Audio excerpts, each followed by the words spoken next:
ഞാൻ ചുരുക്കി പറയാം, ഒരു ഹദീസ് സ്വഹീഹാകാൻ ഉലമാക്കൾ പറയും 5 നിബന്ധന ഉണ്ട്. ഒന്നാമത്തേത്, ഹദീസ് നിവേദനം ചെയ്യുന്നയാൾ അയാൾ സ്വീകാര്യനായിരിക്കണം, അദിലായിരിക്കണം എന്ന് പറയും.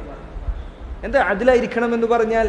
അയാൾ മതപരമായി സ്വീകരിക്കപ്പെടാവുന്ന സ്വഭാവമുള്ളയാളായിരിക്കണം.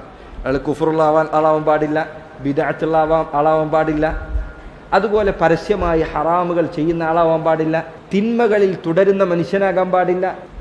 എന്തിനധികം അവർ പറഞ്ഞു, ഖവാരിബുൽ മുറൂഅ, പൊതുവെ ജനങ്ങൾക്കിടയിൽ ഒരു മാന്യതയായി കൽപ്പിക്കപ്പെടുന്ന കാര്യങ്ങൾ അതിന് വിരുദ്ധം പ്രവർത്തിക്കുന്ന ആളാവാൻ പാടില്ല.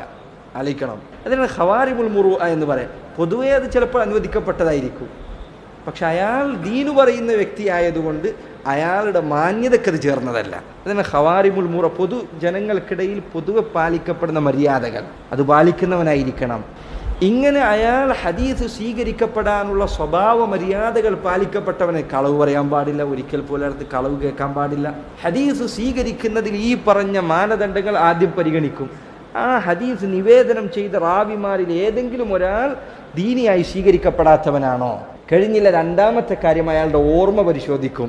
എൻ്റെ ഉസ്താദ് പറയാറുണ്ടായിരുന്നു, നമ്മൾ സൂറത്തുൽ ഫാത്തിഹ പഠിക്കുന്നത് പോലെയായിരുന്നു, അല്ലെങ്കിൽ അത് ഓർമ്മിച്ചു വെക്കുന്നത് പോലെയാണ് അവർ ഹദീസുകൾ ഓർമ്മിച്ചിരുന്നത്. നമ്മൾ സൂറത്തുൽ ഫാത്തിഹ എങ്ങനെ പഠിച്ചിട്ടുള്ളത്? മാലിക് യൗമിദ്ദീൻ കഴിഞ്ഞിട്ട് എന്താണെന്ന് വെച്ചാൽ 4 വിക്കറ്റെന്ന് അറിയോ? ഇല്ല, അപ്പം കിട്ടും അല്ലേ? അതിൻ്റെ ബാക്കി ഒരു നിമിഷ നേരത്തേക്ക് നമുക്ക് ഓർക്കേണ്ടി വരില്ല. ഉലമാക്കൾ പറഞ്ഞു, ദബ്ത് എന്ന് പറഞ്ഞാൽ ഒരാൾക്ക് ഓർമ്മശക്തി, ഹദീസിൽ സ്വീകരിക്കപ്പെടുന്ന ഓർമ്മശക്തി എന്ന് പറഞ്ഞാൽ അയാൾ പഠിച്ച ഹദീസുകൾ അയാളോട് ചോദിച്ചാൽ എപ്പോൾ വേണമെങ്കിലും അയാൾക്കത് കേൾപ്പിക്കാൻ സാധിക്കണം. അങ്ങനത്തെ ഓർമ്മ ഉണ്ടാവണം. അതാണ് ഹദീസിൽ ഓർമ്മയുണ്ടാകുക എന്ന് പറഞ്ഞാൽ അതുകൊണ്ട് അർത്ഥമാക്കുന്നത്. കഴിഞ്ഞില്ല. രണ്ടാമത്തെ നിബന്ധന, നല്ല ഓർമ്മശക്തി ഉണ്ടാവണം. മൂന്നാമത്തെ കാര്യം, ഈ ഹദീസിലെ പരമ്പരയിലുള്ള ആളുകൾ പരസ്പരം ഈ ഹദീസ് കൈമാറാനുള്ള സാഹചര്യം ഉണ്ടാകണം. അതൊരു ഉറപ്പുവരുത്തും. ഉദാഹരണത്തിന്, ഞാൻ 1990 ജനിച്ച ആളാണ്.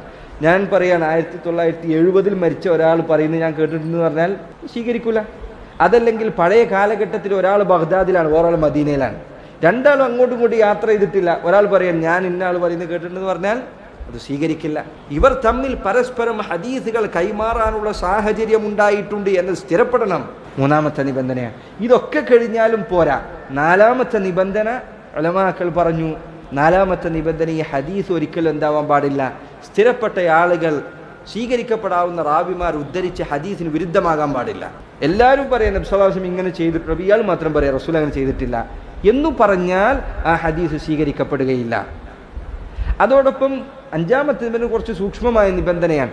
അതിൽ സൂക്ഷ്മമായ എന്തെങ്കിലും ന്യൂനതകൾ സംഭവിക്കാൻ പാടില്ല. അപ്പോൾ ഞാൻ നേരത്തെ പറഞ്ഞ പോലെ, ഒരു റാവി ചിലപ്പോൾ നല്ല ഓർമ്മശക്തിയുള്ള ആളായിരിക്കും, പക്ഷെ അയാൾ ഏതെങ്കിലും ഒരു അധ്യാപകനിൽ നിന്ന് കേട്ട ഹദീസ് ചിലപ്പോൾ പ്രശ്നമായിരിക്കും. അപ്പോൾ ആ ദർശനിരുന്ന് ഉറങ്ങിയിട്ടുണ്ടാവും. അതുകൊണ്ട് ചിലപ്പോൾ അയാളുടെ ഹദീസ് സ്വീകരിക്കപ്പെടില്ല, ആ റാവിയിൽ നിന്നുള്ള ഹദീസ് സ്വീകരിക്കപ്പെടില്ല. ഇത് സൂക്ഷ്മമായ ഇതൊക്കെ പരിശോധിച്ചതിന് ശേഷമാണ് ഒരു ഹദീസ് സ്വഹീഹ് എന്ന് പറയുന്നത്. അത് മുസ്ലിം ഉമ്മത്തിലെ പണ്ഡിതന്മാരെല്ലാവരും യോജിച്ച കാര്യമാണ്. ബുഖാരിയിലെ മുസ്ലിമിലെ ഹദീസുകൾ കൂടി അലക്കണം. ഇങ്ങനെ പരിശോധിച്ച ഒരു ഹദീസ് സ്വഹീഹാണ് എന്ന് പറയുന്നത്. എന്നാൽ ബുഖാരിയിലെയും മുസ്ലിമിലെ ഹദീസുകൾക്ക് വേറൊരു പ്രത്യേകത ഉണ്ട്. എന്താണത്? മുസ്ലിം ഉമ്മത്തിലെ മറ്റുള്ള പണ്ഡിതന്മാരെല്ലാം അതിന് സാക്ഷ്യം പറഞ്ഞിട്ടുണ്ട്. ബുഖാരി മുസ്ലിമും മാത്രം പറഞ്ഞു പോയതല്ല. അത് നിങ്ങളെപ്പോഴും ശ്രദ്ധിക്കേണ്ട കാര്യമാണത്.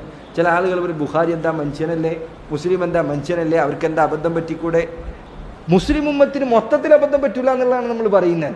ബുഖാരിയിലെയും മുസ്ലിമിലെയും ഹദീസുകൾ സഹീഹാണ് എന്നതിൽ മുസ്ലിം ഉമ്മത്തിന്റെ ഇജ്മാ ഉണ്ട്, പണ്ഡിതന്മാർക്ക് ഇജ്മാ ഉണ്ട്.